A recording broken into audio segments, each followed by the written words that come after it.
have a confession to make. I love hamburgers. In fact, you could call the hamburger my first love. They remind me of my childhood. Simple, playful, and good. The burger has been a staple of American cuisine since the 19th century and became even more popular in the 1950s with the advent of the highway system and fast food restaurants. I and my brother are so obsessed with hamburgers, and today we get to eat the most historical burger in town and go home and make our own ultimate burgers. But to do that, we need to get the freshest meat in town. I can't wait.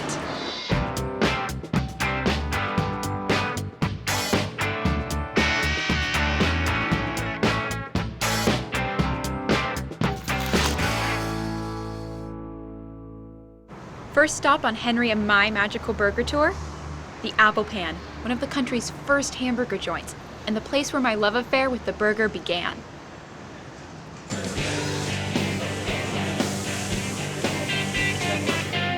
What are you doing? We don't need menus here. Let me guess, hickory burger? I always get the double meat and cheese, hickory sauce, and that's it. And let me guess, a slice of pie? A la mode. A la mode, if there's room. I'm definitely gonna get the steak burger. Oh my Quite gosh. as good, but Oh, it is so good, don't even. Oh my gosh. Well, this is one of our favorite brother-sister date spots. oh, it is. We've been coming here for years.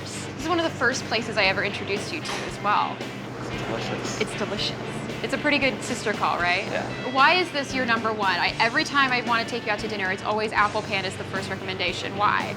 Well, I like the sauce on the hickory burger. It's like perfect size. Like the bun is really nice and spongy, kind of. The texture. Yes. Yeah, they've been here since 1947. I mean, it's been awesome since Dad came here when he was a little kid. Yeah. So, I mean, that says a lot to make something consistently delicious for over 50 years.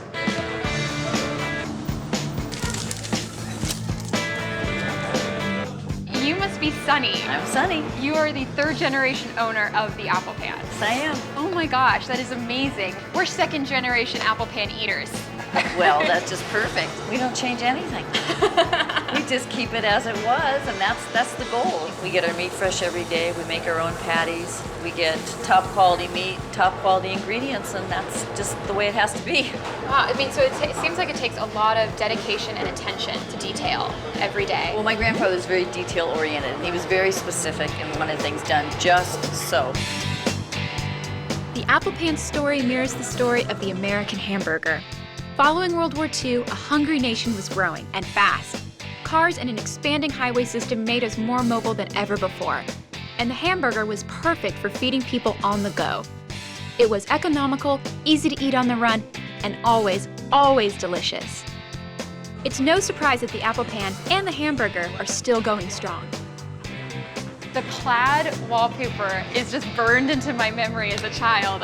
Every time I come here, it kind of feels like home. It's like my hometown burger. And it feels like nothing here has really altered from when you guys first set out to really make high quality burgers. We are who we are, and we're not trying to be like anybody else, and we're just the same as we were. We're kind of boring, aren't we? No, but that's amazing because everybody seems to try to be improving on the burger, but when you have the perfect burger, what improvement does there need to really be?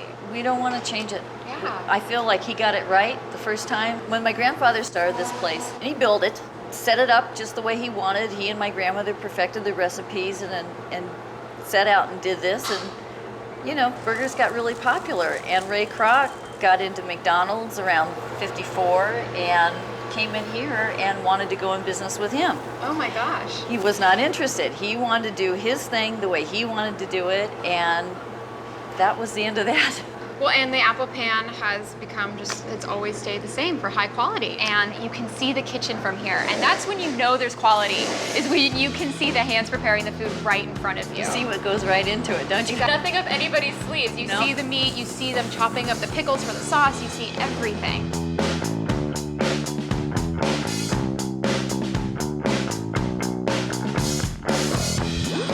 Oh Get your fries. my gosh. Yes. This looks amazing. Thank Bye. you. Well, I know that this burger is delicious, but what makes it so delicious? Best ingredients we can get. The meat patties, specific fat content. You don't want too little, you don't want too much. So between 13 and 15% is just the right ratio. Crispy lettuce, we tear off the outside leaves, don't use the inner core, and crispy pickles. We make our sauce every day. Oh my gosh. Well, so it's like a homemade burger. Absolutely. Every day. Every day. That's why it's Every so burger. awesome consistently. Well, good. That's what we want. That's what we're trying to do. Even as we were enjoying the apple pan, I was already plotting my next move. My plan? To make Henry the ultimate homemade burger, just the way he likes it. But for that, I'd have to find the perfect meat. And what could be better than grinding your own beef?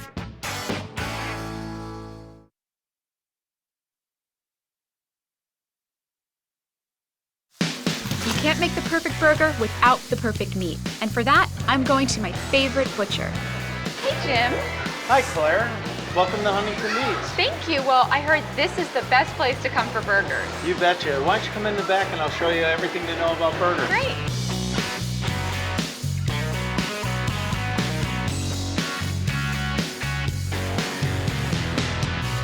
You guys are the epitome of a local butcher shop. Definitely. We're kind of a dying breed, the butcher business. Yeah, which is a shame. And to me, I mean, I feel that the butcher is so integral to sort of the experience of buying meat, eating meat, all of that. And so much more than just being behind a counter. It's a relationship between your customer and you know, us. And if you become here and you start shopping, you're part of our family. One of the most remarkable things I find about you is you actually visit the ranches. The individual butcher could tell you where his meat comes from. So I know how they're feeding, how the process goes from start to finish. It's California, we're local. It's 80% grass-fed and it's 20% grain-fed. And they analyze all the feed. I can tell you for a fact that it's residue-free, what they call. There's no pesticides and there's no other animals being fed into the system. It's a real clean product what I sell, and we really stand behind it. It's basically what the animal eats, that's what we end up eating as well. That's right. Yeah. What goes into a hamburger? I see a big spread right in front of us. Well, let's talk about meat. Yeah. Let's start off that way. This is what they call a flat. It's also off the bottom round. This is a top sirloin for our extra lean. This is our chuck, which we combine with the flat. The flat gives it texture. By combining the 3 cuts of meat, Jim creates 3 different blends of ground beef: lean, extra lean, and my favorite, the burger blend. For our burger blend, what we do is the chuck with fat. Now everybody thinks fat's bad, but I'll tell you, that's what gives you a juicy, great burger. The more fat, the better. We do an 18 to 20% because that's what our customers demand. The chuck is a whole muscle meat. Watch this. Fat content inside. No, that's gorgeous, and marbling on that's beautiful. Well, when using a high grade of meat, you're going to find that. When you're using, lower grades of meat, you're going to not have that marbleness and you're not going to have that flavor. And so this is not a leaner cut. No, it's not, and that's another reason why you want to use it for your burger blend. Yeah. Added fat to this, and you're going to get a great juicy burger. It's going to be juicy. I'm really excited about using it to make my burger.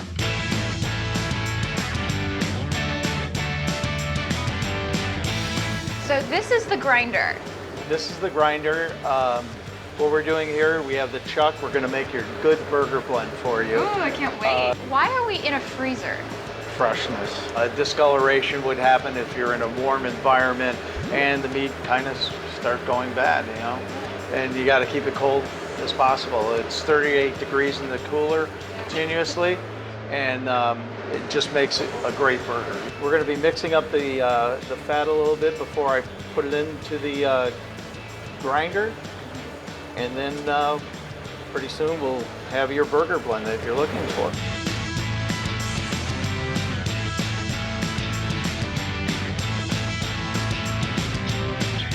We have the grind of your perfect burger mix. What goes into this? It's an 80-20 grind, 20% fat, 80% red meat, chuck in this case.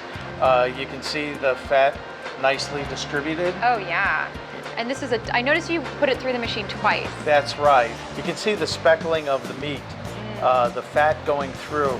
This is a double grind is what we call. Some people prefer a single grind. I feel that it'd be a more juicier, more flavorful burger if you have a double grind. It seems like the fat goes more through the meat instead of in the whole pieces when you're doing a one-time grind. Also, when you're making your burgers and things like that, safety is definitely important. Clean your cutting boards, make sure everything is right, and then portion out your burgers. Probably make them into a ball and then pat them down. When you're making your burgers, you can use your wax papers to keep them in between if you're stacking. Actually, oxidization happens like when meat touches meat. Oh. So like if you piled your you made your hamburgers and you piled them on, Yeah. not a good idea. Wow, they'll turn brown. They'll turn black or brown. They're still good to eat though. They're still good to eat, Okay. but it's not going to be on. Not super pretty, yeah. No. So when you're seasoning, you know, I'm the type of guy I like to mix my seasoning in. You know, get the flavors in. It's the same thing with the double grind. Yeah. The fat going through. Well, the seasoning should be going through. So how long is the burger good once I get it home? The rule of thumb is 3 days. Okay. On that third day, either cook it or freeze it. You have to be decisive on that third day. Definitely. Fresh is best. Yes. Well, I have learned so much about how to prepare, how to store, everything I need to know about my burger meat.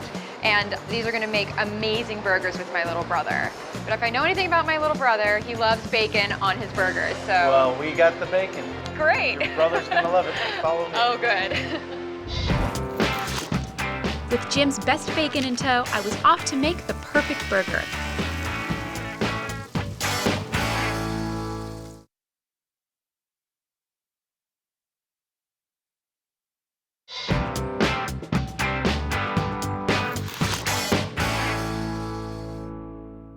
So I have my meat from Huntington's Meat ready to go, so I'm gonna get started on my patties. And it's super simple. I like to taste the meat, so I keep my ingredients on the spare side. First, I add a couple of big, hefty pinches of salt. I really like to keep my meat very savory, so I don't have to do any salting at the end. And now I'm gonna add a big pinch of garlic. I love garlic and burgers together, so I like to add quite a bit, but feel free to do less or completely omit it if you are not into garlic. And I like to finely chop it because no one wants to bite into a big garlic chunk in their burger. And now a pinch of thyme. And this is sort of my little trick. I love the flavor of thyme. It's really earthy and it gives it a nice little herbaceous undertone that you don't expect to have in burgers. Great, and now quite a bit of pepper. And to add a big exclamation point on the meat flavor, I like to add a little bit of Worcestershire sauce. It adds a really nice hint of spice and meaty flavor, so a few drops go a very long way, so I just put a little bit in. And the trick here is you don't want to over blend it, you kind of want to treat it like a meatball. And when we get to forming the patties, you want to do it very gently. That preserves the amazing texture and keeps your burger very juicy. So I'm going to get a nice large handful going. And I just like to kind of toss it between to sort of form a big circle. And then I very gently press it out, not pressing so hard that it compacts anything. And just very loosely form a patty.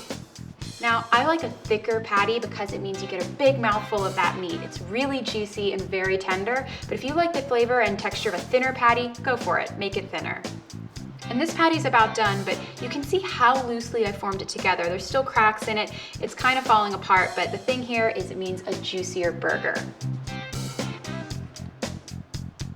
So Henry's a teenager. He's a really big teenager, but a teenager, so that means he has a big appetite and needs big burgers. So I am definitely adding a little more meat to his. Yes, that's a Henry-sized burger. Anytime you touch raw meat, you have to clean your hands and whatever else was touching it. So I'm gonna get washed up and then get started on the toppings, which, let's be honest, is probably the best part of eating a burger. And now for the toppings, and one of my absolute favorite things to put on top of burgers, dip my french fries into, is aioli. And aioli is basically just a French garlic mayonnaise. And I know it sounds kind of fancy, but it's really simple to put together. It uses stuff I have usually just lying around in my pantry anyway, so I whip it up super fast and I'll show you how. You just start with half a cup of mayonnaise, just plop it right into your bowl. And you can use any mayonnaise you like. If you like the kind that uses canola, olive oil, go for it. And then I like to add whole grain mustard. I love the flavor of whole grain mustard. It's a little bit spicy, but in that sort of cupboard spice rather than heat spice. And I cannot get enough of the stuff, so I kind of like to sneak it into everything. So I add about 2 tablespoons because I love mustard. And the next ingredient is garlic. I'm adding quite a bit, but a pinch will totally do you. And the trick here is getting the garlic really finely minced, so you can use a mortar and pestle, a garlic press, or just bust out those knife skills and really finely chop it. Next is the lemon zest. I like to lemon the zester, which means I just hold the zester right here using my lemon, just pressing it against it. And you just need a tiny bit. This adds a little bit of brightness to the whole thing, so it cuts through that mayonnaise, cuts through the mustard, and you get just a hint of that lemon flavor. It's so good. And keeping up with that idea of really bright, bold flavors to cut through the mayo, I love adding parsley. And I feel like parsley is sort of an ignored herb, but I love adding it to stuff. It has a really lovely, almost peppery flavor, and it's just dynamite in something like this. Even though this has a lot of great flavors going on in here, it still needs to be seasoned. So I start with a pinch of salt. Hit it with some pepper. I love this stuff, and it's so much prettier, more interesting than just your regular mayo, mustard, and ketchup. And now the aioli is complete, and we're on to the other toppings. And this is the part where everyone gets exactly what they like. Henry loves bacon, so I have my beautiful bacon from Huntington Meats, and I cooked this up a little ahead of time so it would be ready when we build our burgers. I have arugula for me, and you can use any lettuce you want if you like lettuce on your burger, but I love arugula because it has that nice kind of peppery, bitey, really pungent flavor. Great, so I'm gonna get started on the other toppings like tomatoes. And I'm just gonna do a couple of thin slices just to have on top of my burger.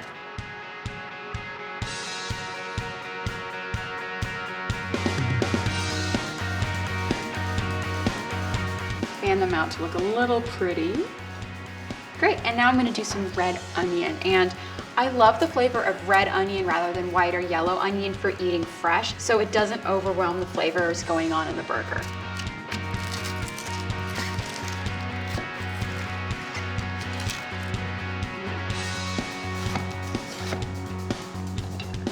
All right, there, what a pretty plate. I love all the different beautiful colors. Well, all my toppings are ready to go, so I'm gonna get started on cooking my burgers. Dear my brother, no burger is complete without some cheese. I like the flavor of Swiss cheese on my burger because it's a little more mild, not quite so sharp. Henry likes American and cheddar. I'm pretty sure because it just looks better, so yellow cheese for him. The burgers come off and the buns go on. It's time to see who builds a better burger, me or Henry. I think it'll be me.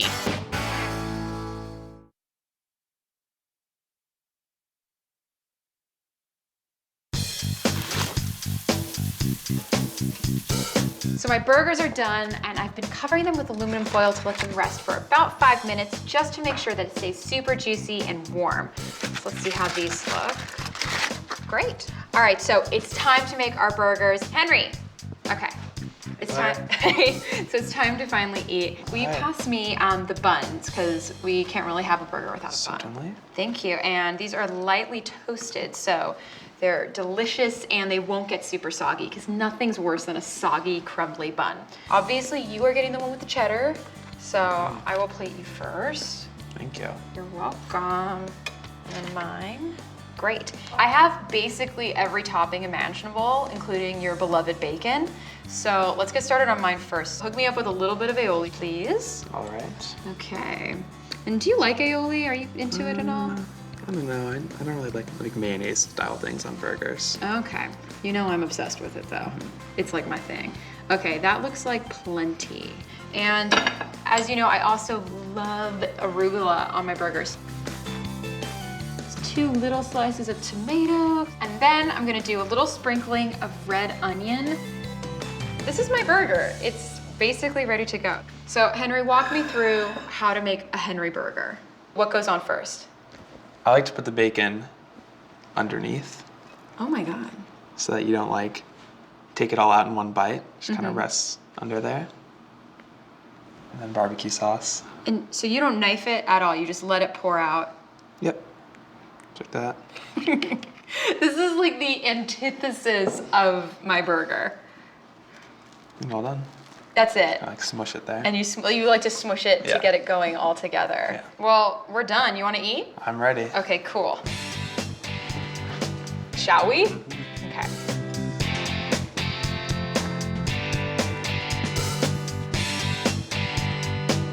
It's a good burger. How does this stack up to the hickory burger at Apple Pan? I'd say the hickory burger has that classic hickory taste, but this is a lot bigger and a little juicier, Okay. thicker.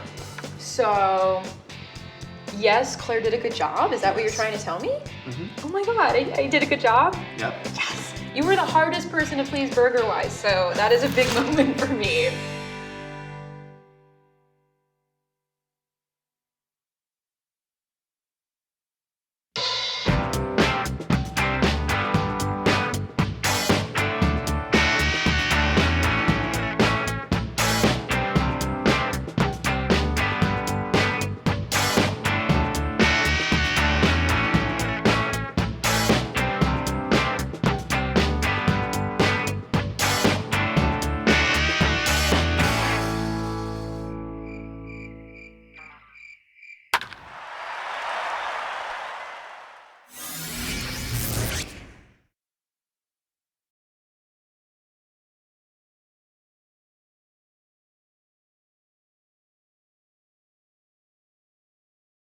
Closed captioning and other promotional consideration is provided by